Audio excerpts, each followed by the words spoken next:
Welcome to Point of Jew, Episode 3, The Empire Strikes Back. No, we have another Jewish episode with myself and another Jewish guest. I was really excited about this one. Tommy Siegel, you might know him from Jukebox the Ghost. You might have seen his comics. You might have seen, with your ear holes, his new solo album. Guy just does a crazy amount of stuff, and you kind of find out why. Keeps him in a good mental space in terms of having all these outlets. And we kind of delve into that a little bit, which is really, really cool. Talking about the different projects he does, why he does the different projects, some of his influences on those projects. And it's a very weird, small world type of thing because Tommy is friends with my friends. And that's kind of how this got put together. Is one of my best friends, is really good friends with him as well. And just kind of introduced us. I've played some virtual trivia with Tommy due to the COVID, so I've got to virtually hang out with him a few times, and genuinely a really good guy. I know I say a bunch of praiseworthy things on everybody we speak to, and because that's the type of people I like to talk to, and I tend to have good interactions with genuinely good people, and Tommy's very, very open. He could have absolutely given short answers on some of the stuff that I asked. And, in terms of getting into the headspace and getting back into some of that mental health stuff, he could have been very brief, but, goes into some really, really good stuff for himself, and just, I think, good advice regardless. And it's something I think worth listening to. Obviously, if you're a fan of his music or if you're a fan of his art, there's a lot of good stuff on here too, just going into his past projects, current projects. I get some future projects news, which was pretty exciting. If you're a Jukebox the Ghost fan, there's absolutely some exciting things going on. I will leave it to it. And Tommy Siegel, Point of Jew. Let's get to going. All right, I just want to welcome to Point of Jew, another Jew, Tommy Siegel. You may know him as a musician, a writer, comics. I know him mostly as a friend of Matt Gabriel and a mediocre trivia player. One of the worst trivia players on the planet. You give the best answers, though. Yeah. Yeah. Now I was trying to remember, like, so where do you and Matt go back to exactly? So our mutual friend Matt, I know him from high school. So you went to Freeman also. Wait, I went to Freeman too. I went to Freeman. I'm a year younger than you guys. I can't believe we didn't know each other. I didn't know you went to Freeman. Yeah, I went to Freeman for 2 years, and then I moved to Ohio. I did not finish high school in Virginia. Gotcha. So that's. But you also have roots in New York, as we were discussing. Yeah, before we started the recording, we were just discussing New York. You having lived in Brooklyn, and I grew up outside of the city in New City, Rockland County. Yeah, and yeah. the Bronx-born parents. Yeah. Well, Happy New Year, Shana Tova. Shana Tova, Happy New Year. No apples and honey for you, though. We were discussing your dinner for the evening. Yeah, I make a good sag paneer, so we're having some Indian food. It's a great pairing. If you don't know Indian food and Jewish holidays, you can't really miss it. Perfect. Exactly. They go together like apples and honey, and turmeric. The turmeric. It's a beautiful pairing, like lamb and tuna fish. But I mean, you've been pretty busy over the past couple weeks. You just put out your first solo album, right? Another Century Wasted. I did. Yes. Thanks. Yeah, I guess only 3 weeks ago, something like that. End of August, right? Yeah, that sounds right. It's all kind of a blur. I mean, it's pandemic time, so I'm just sort of like, yeah, it happened in a month with a name, And a month seems like 5 years ago because COVID times. It's good. And then in another couple weeks, your comic comes out. I hope this helps. Comics and Cures for 21st Century Panic, right? Yeah. My debut book is coming out in just 17 days. And I will link the living crap out of it because people should definitely pre-order it because it's absolutely amazing. If anyone's ever seen your artwork, your Dude, comics, thank you. not a problem. Thank you. You know, it's hard. You know, having to speak to somebody. You know, normally I talk to people that have like one talent, and you have like 50. You just keep cultivating these different things that you're capable of doing. Yeah, I mean, I don't know. I just keep I don't know. I'm like a shark, right? They can't they if they stop swimming, they die or something. Yes. Yeah, I feel like that's where I funnel my sort of underlying anxieties into just like creating as much as possible because I don't know what else to do with all that pent up energy. So So they're just basically outlets for you. You have to do something, or you would just kind of go nuts. yeah, I would go insane. How Yeah. long? How long have you been doing like art? Because obviously music seems to go pretty far back for you. Have you have those two like coincided always, or how has that looked for you? What's weird, art kind of came back. Art was first, actually. I mean, when Really? I was a kid, I like wanted to be a cartoonist. That was like my obsession. Like I made comic books and sold them at school. I had this like superhero comic, Nat Man, that I would do comics of and sell them for 50 cents after Xeroxing them at school. Um, and yeah, and then I went through. I think everyone would have assumed at that point that I would have been a cartoonist when I grew up because I was so into it. Um, but then I went through puberty and was like, I don't like baby stuff anymore, and I think I thought comics were Well, like guitar I still gets did them girls, like right? yeah, right, right. Um, I think I just thought they were like kid stuff, or which is very incorrect. But started getting into music and didn't really look back. I mean, I didn't really draw for a decade or so. And then it took till my mid 20s when my band, which is called Jukebox the Ghost, we were touring a lot, and I was starting to do a shtick on social media for fans of the band where they would like tweet a drawing request, and then I would draw it and tweet it back at them, and it kind of became like our touring shtick. Like it was van doodles. I was like doing all these cartoons in the van, um, and taking all those requests kind of made me like I don't know, give it a second eye, and think about like I don't know, maybe I should try drawing comics, and yeah, that took me to so and then a couple years ago I did a challenge to draw a comic every day for a year. Um and yeah, it was kind of just a test to see like, after I'd done all these like drawings by request, I didn't really know what like I wanted to draw personally, so it was kind of a challenge just to see if like there was some, if I turned on the faucet, like was there anything in there. What Um would come of it? Was it easy to pick back up on? Was it like riding a bicycle, so to speak, in terms of you hadn't done it for that little bit, and then you started challenging yourself again.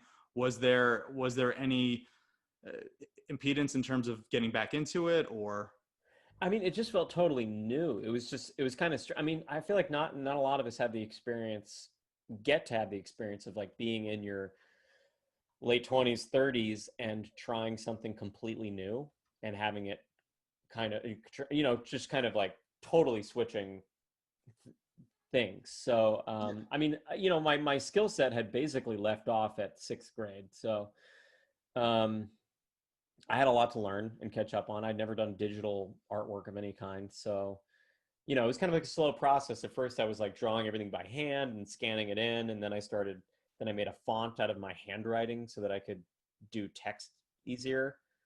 And then then I got an iPad and started drawing on there, but just with my finger. So I was like finger painting it for, 6 months or something. And then finally got a iPad pencil. Um, and yeah, and then I kind of discovered that once you get a nice iPad and a pencil, that's kind of all you need. Um, and yeah, I just kept hustling along. When I got to the 365-day mark, I upped it to 500, just because it was like I felt like I wasn't done yet, and it was kind of at a nice point where things were snowballing enough that I just wanted to keep going. But yeah, that takes me to today, I guess. wow, that's really impressive. And then you've been busy with that. you've done your solo album. I mean, you had things going on with Jukebox the Ghost. How do you balance, or how do you kind of manage your time when you're doing different projects and things like that? So, how do you get not too far behind on one versus the other? Yeah, I mean it's kind of rare that they clash too hard. Um, I mean they obviously don't clash at all right now. Like there's plenty of time Yeah. for both because I'm not touring. But yeah, I mean it depends on the month.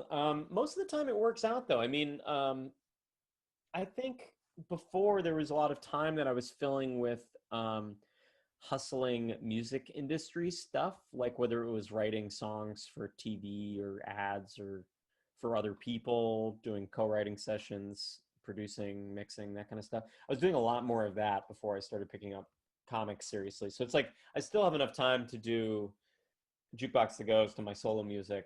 But yeah, it just means that instead of all the other music extracurriculars, now I'm just drawing a ton. I mean, it's awesome. I mean, this is going to be hopefully, well, it's not going to be dated because it's still going to be relevant, because this will be out in probably a week after we're talking. But the drawing you did of Ruth Bader Ginsburg, just kind of like on the spot from her unfortunate passing yesterday. I I mean, know. you seem to be able to put together your art and make good looking comics and drawings just relatively quickly. Yeah, I mean, digital art makes things pretty easy, because you can like pull up a reference photo of, and just sort of like have it in the corner while you're kind of drawing on the main page, and it's amazing how easy digital artwork makes things. I mean, that you could, if I was drawing that on paper and having to like go to the library and find a picture of, you know, Ruth Bader Ginsburg, like that would take some time. But in the digital era, it's like you can really crank them out fast if you want to. I mean, I would say the biggest problem in the digital era is less that like you have all these advantages of being able to do stuff quickly, but Yeah. I'd say the hardest thing is that like social media is like this machine that just constantly wants more. Like there's no limit to how much you can put on there, and Oh they're no, every obviously happy second. to have more and more content. So I think the hardest part to me is like putting up limits. Like I am not gonna draw a cartoon this week. Like this is a vacation day, like that kind of stuff. Is and definitely correct me if I'm wrong, or not quite out of line, but there seems to be, you focus a lot, at least it's seemingly inspired on the new album, and then through your drawings there's a little bit of overlap in terms of what seems to draw you artistically. A lot of it seems political and current events type of motivated. Is that kind of what inspires you, for those outlets, or um, are there other things that kind of get those creative juices flowing, or is that just kind of what's most important to you in terms of an overall artist? Um, I don't know. I feel like I'm always kind of, to be honest, like my experience with drawing creativity is to just like you're sort of just living life, and having that as an outlet. I find that like if you're a creative person, Yeah. like you can, if you have an outlet that you're like good at, it's easy to get stuck there. Like for me, it was music. I was stuck there. It was like I'm a songwriter. I think creatively in terms of songs, and then it took drawing and kind of like forcing myself to think of stuff to kind of like open that space. And now I think of cartoons all the time, but I, obviously went like 15 years of my life where I didn't think of anything. It just took like actually opening the door and being like, I wonder if there's anything in there. And then now it's just sort of like ideas come to me like usually at frustrating times. Like they're usually not when I want them to. They're usually like, if I'm like on a walk and don't have a pen on me. Um, I don't know. I find that ideas come more readily if I'm not doing anything in particular. You know, kind of that daydreamer brain, like the daydreamer mindset, where it's almost like I feel like I could write tons more comics and music if I just audited some classes at a community college that I wasn't interested in. Do you know what I mean? Because just being in that space would make me be like, oh, I wonder if I did a comic about this, you know? Junior tax auditing, just sitting there and Yeah, face like it's out. because your brain would be like, I need to escape. I have to think of an idea for a comic. And then it just goes that way. No, that's very interesting. That that just the inspiration hits you and you kind of just do your thing. Um, in terms of your solo album, and I this is one of the things before we started talking. I didn't want to overdo things that you may have been asked 101 times, but um, what because I find it interesting. What was the process? Because you talked about it. I was looking over an American Songwriter article on you where you talked about putting a lot of restrictions on yourself for this new album comparatively to what you might be doing for Jukebox the Ghost, and that's typically an anomaly because when you get to do your own project, you may not necessarily most people may not necessarily put so many restrictions on themselves. What was sort of the difference in terms of, all right, this is what I really really want to do for myself versus what I was doing on that project. Right. I think I kind of work well with limitations. So um I think if I have like unstructured creativity, I can kind of get lost in there. But if there's a kind of a format I can understand, um, then it all kind of clicks into place. So, I mean, it came about organically though. So basically, I wrote a song. It's, I believe, track 5 on the record. It's called Terrible News. And basically, I wrote this song that had a very specific sound. So it had 2 guitars that never play at the same time. So that there's like one on the right speaker, one on the left speaker, and it's going like, like Yeah. playing off of each other like that. So I had that guitar riff, and then I had a bass line that kind of was teasing at a different chord than you would have expected underneath those notes, and then a percussion kind of kit thing going on, and also a drum kit thing.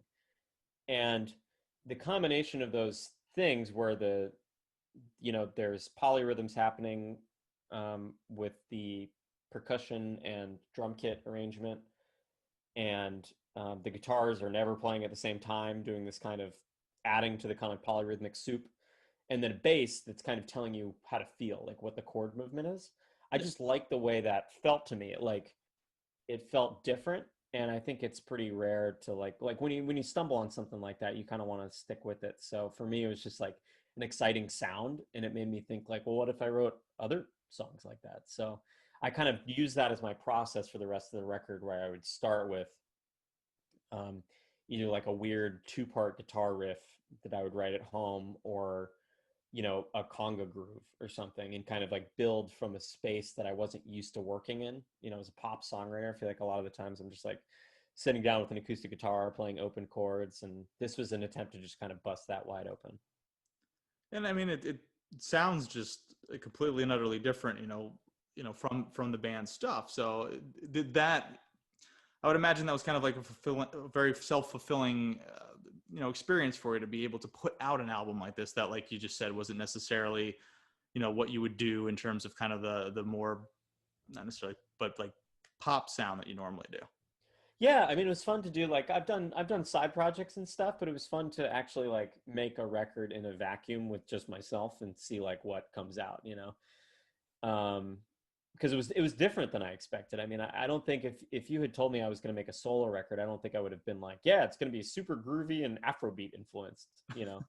That kind of took me off guard, that I just became really immersed in that world of songwriting, and I how saw that you polyrhythms were work. influenced by like I think you said we said Afrobeat, but African music and like South American music, kind of the main influences on that. Like, how was that like a source of inspiration in terms of like how did that kind of get into your purview, so to speak, for this?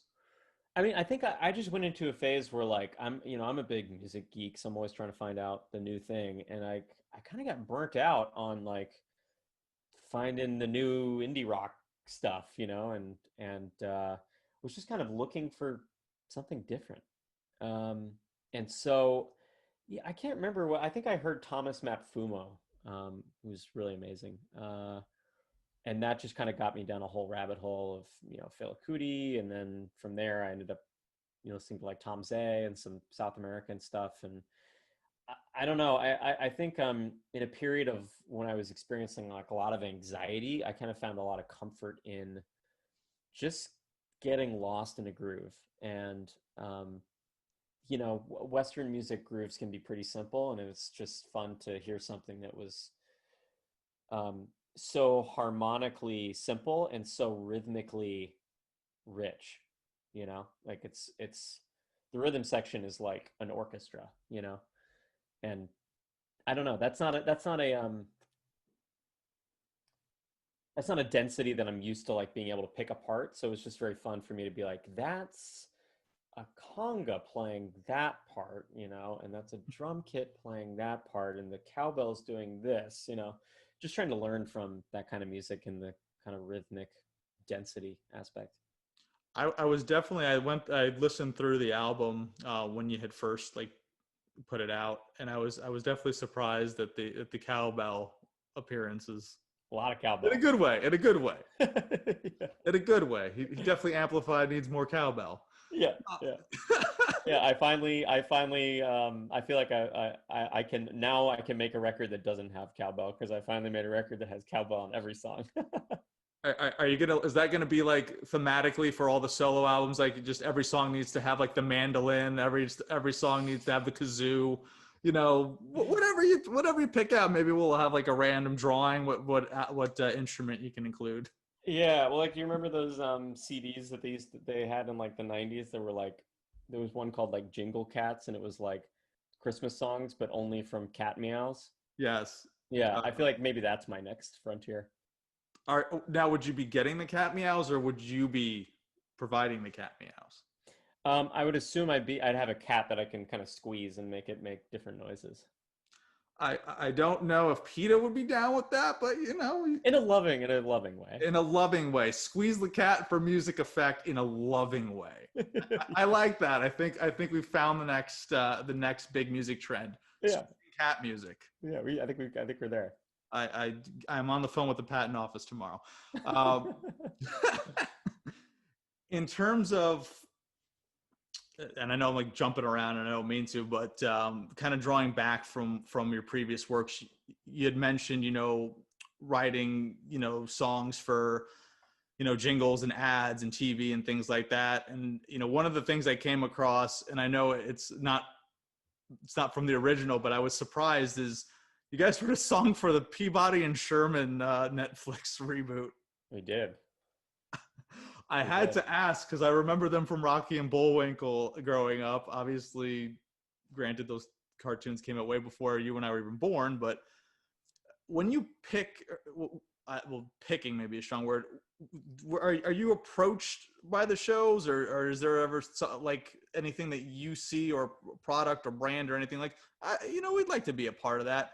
How does that process kind of, work for you guys? Is it just something you were approached with, or? Most of the time it's through like a publisher. So like Jukebox the Ghost has a publisher, and so they'll send out an email that's like, so and so is looking for a song. They wanted to say, talk about sunshine, and then you write a song and submit it, and hope for the best. But sometimes, I mean, like Peabody and Sherman, we got lucky there, and the showrunner was just a fan of the band, so he reached out individually, just saying like, would you guys do a song for us? Which is absolutely the best, because then you're like, then you're going to get paid, and it's going to be like a smooth process.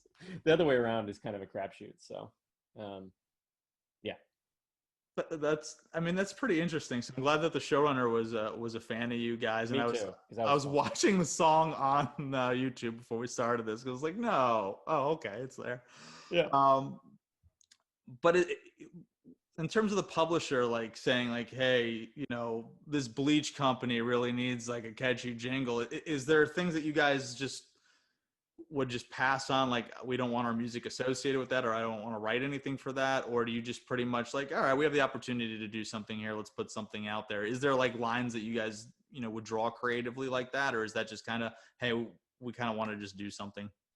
Yeah, I mean the band is definitely like, you know, we have pretty loose sort of standards and that sort of thing. I mean, we try not to work with companies that we think are evil.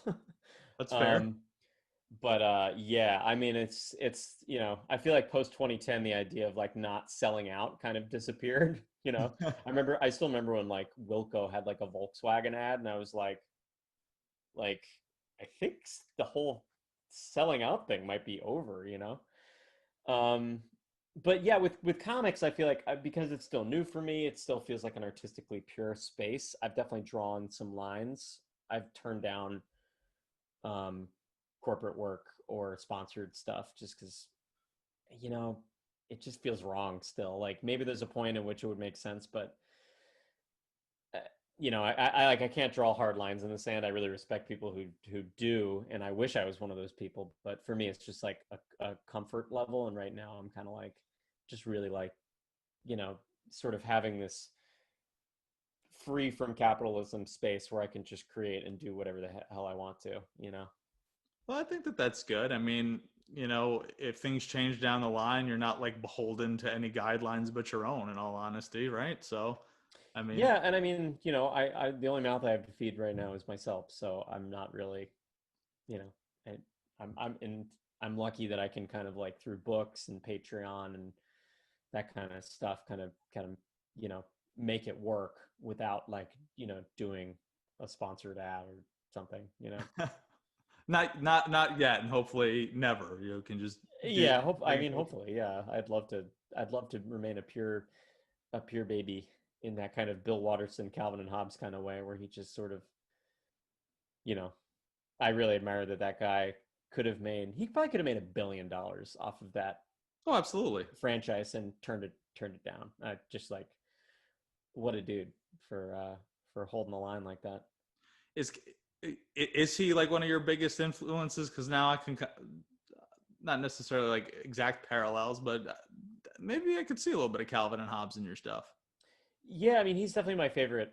You know, he's my favorite comic artist, and was as a kid. I was just so obsessed with Calvin and Hobbes. I mean, I love the Far Side too, and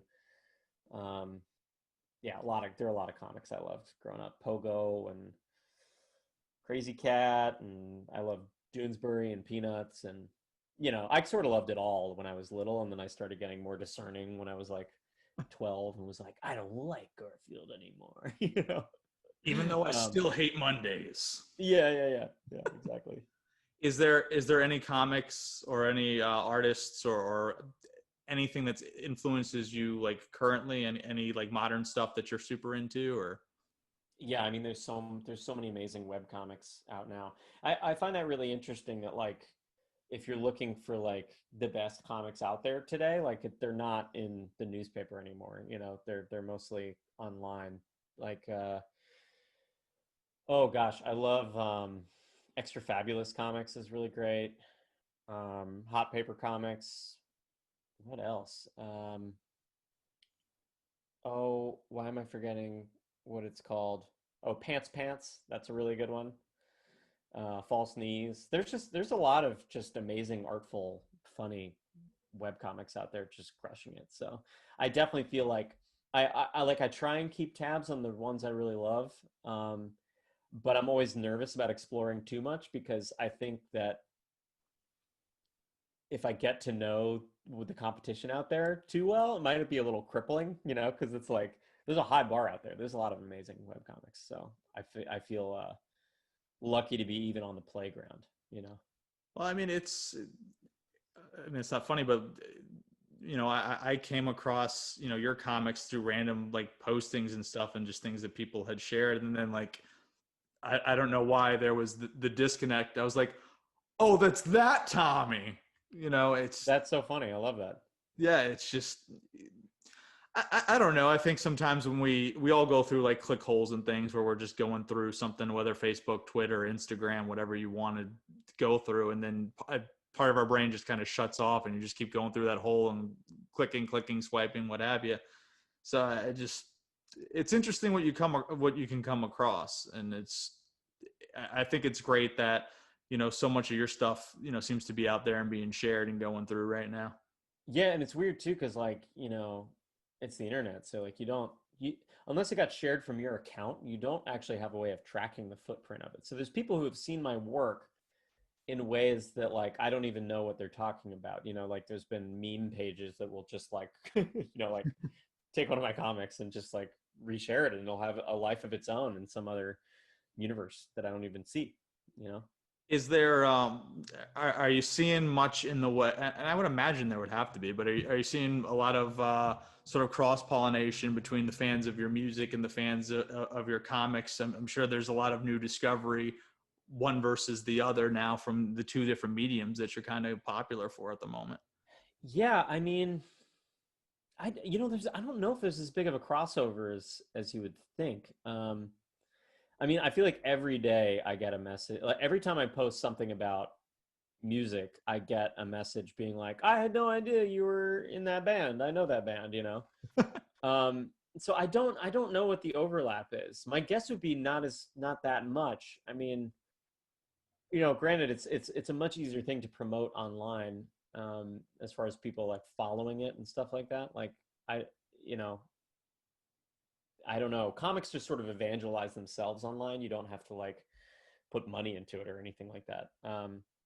Whereas the band, like music on social media is pretty tough. So, yeah, I mean, at this point, the comics audience is a lot bigger than either my solo music audience or the band's audience. Um, so I don't know how much overlap there is. And actually, sometimes I feel like I'm like people don't believe that the music is real. Like because I think it kind of comes across as oh, the cartoonist says he has a band. It's like, no, but the band is like, or like we've been around for 15 years and it's a real It's a thing. But thing. You can YouTube their videos, and yeah, you guys but played on like Letterman and Conan, right? right. But yeah, it's that's not on some level you're just still the cartoonist being like, hey, check out my band. you know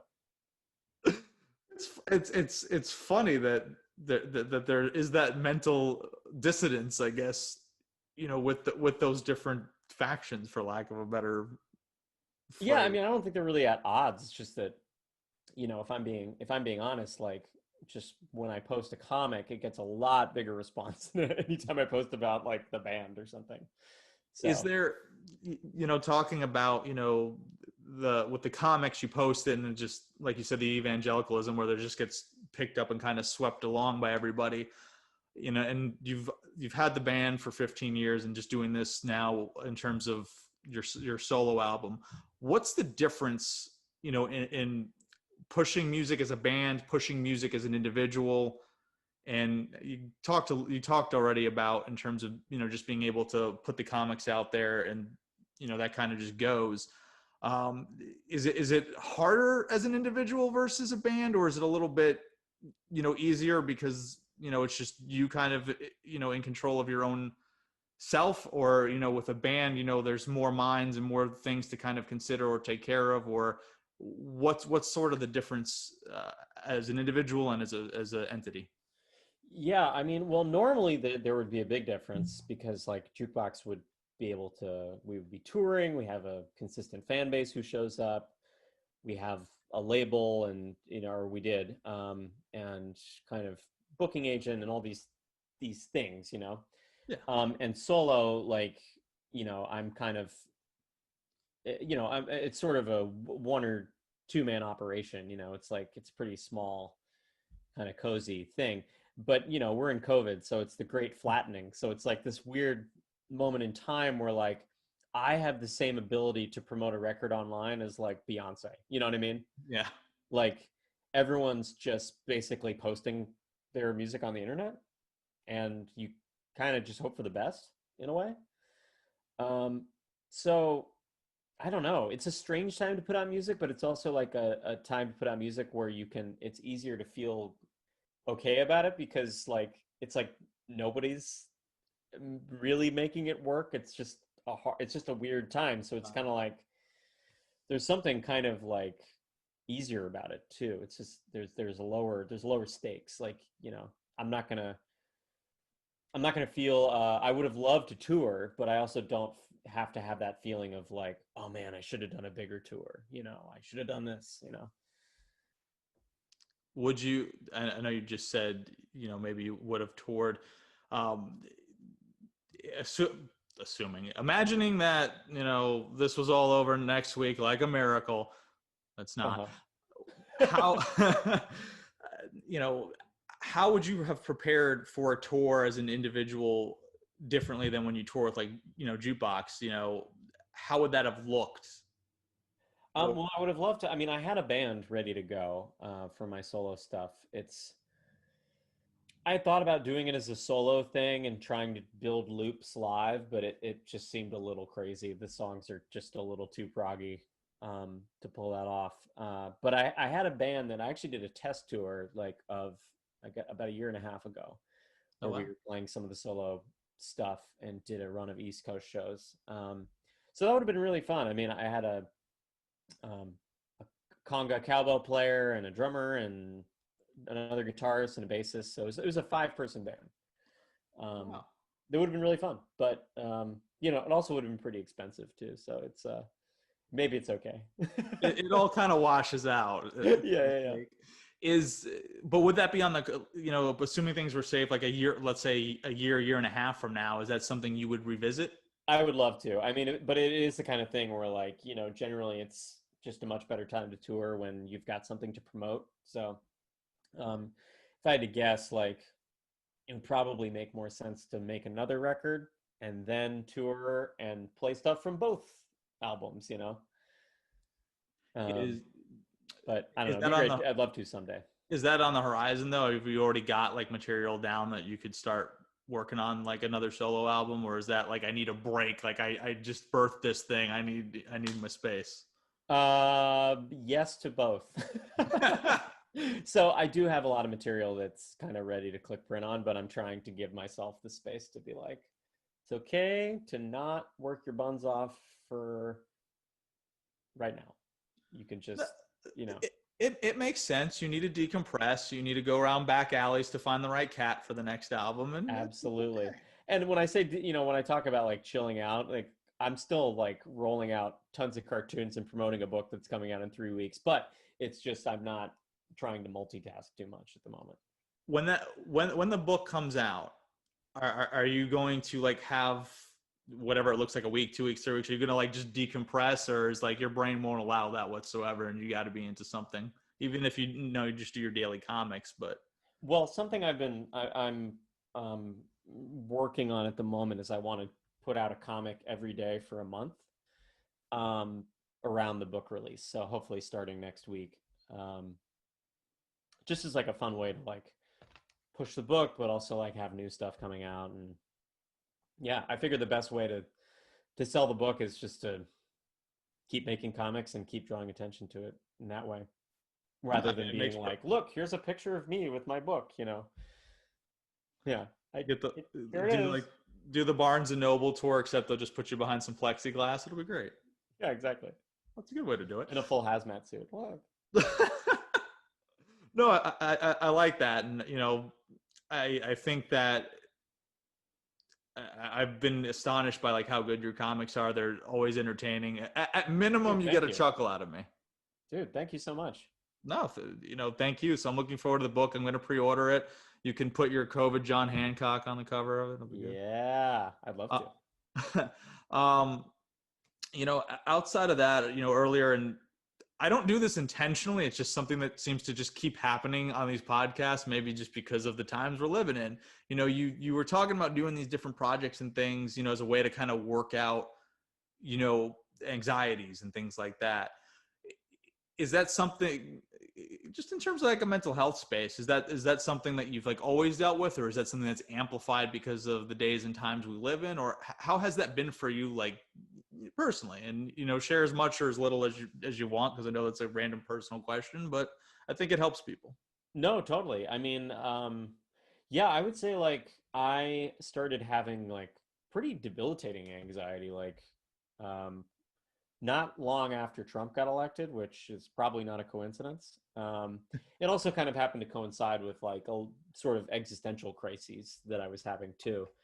But yeah, so I really poured myself into comics, and for a long time it was and working hard all the time, whether it was on the solo record or the comics, and it worked really well as a band-aid, and then it took kind of hitting a real wall, um, just sort of in fatigue, to kind of like take a step back and be like, what is your mental state if you're not always working on stuff? And so, yeah, I would say the last like year or so has been my attempt to kind of reclaim the narrative for myself, and try and find a way to make art in going forward that can still be as fruitful but not quite as maybe as manic. So yeah, I'm trying to get into more hobbies that you can't monetize, like bird watching, you know I if don't you know. can't really. Do those birds have an OnlyFans page? I don't know. I mean, if they do, I'll sign up.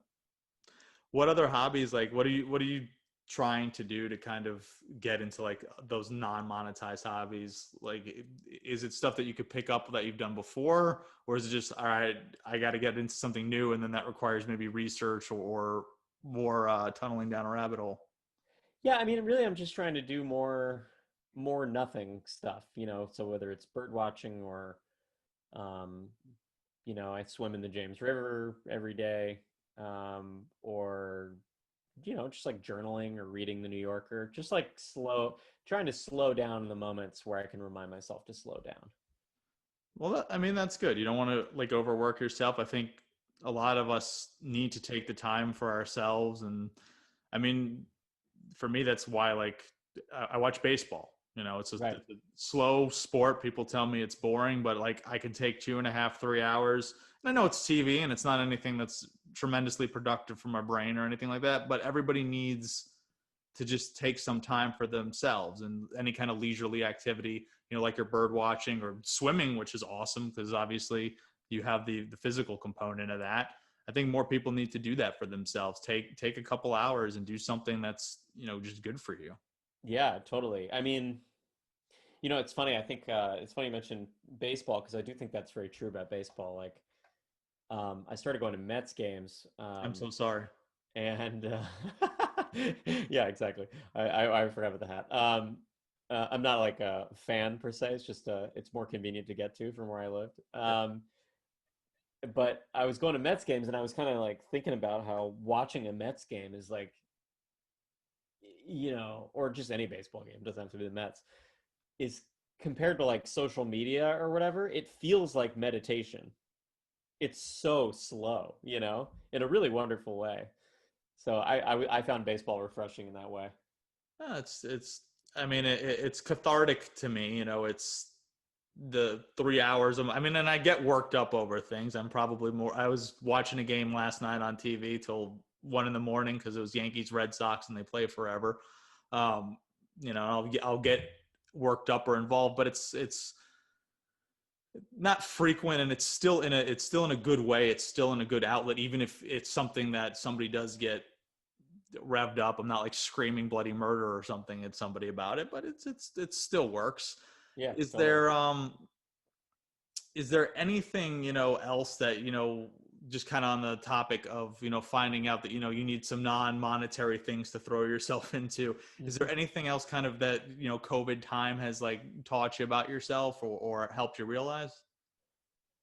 Um, I think it's just reiterated for me the importance of kind of like slowing down, and that like the hustle is not the thing, that's going to give you meaning in your day to day. And so I'm still enjoying art and, music and drawing and all that stuff. And, but, I think this year has taught me to enjoy the process a little bit more than just the hustle to the end reward. Um, and I don't know. I mean, I also feel like this year has given me a new appreciation for family, you know, for like nature. Like, not that I didn't appreciate nature, but just that, like, to me, like the best weekends of this whole year for me have been, um, just camping, being off the grid, and being in the middle of nowhere, and just kind of embracing that is still normal and that's still there. That's awesome. It's good to have that appreciation.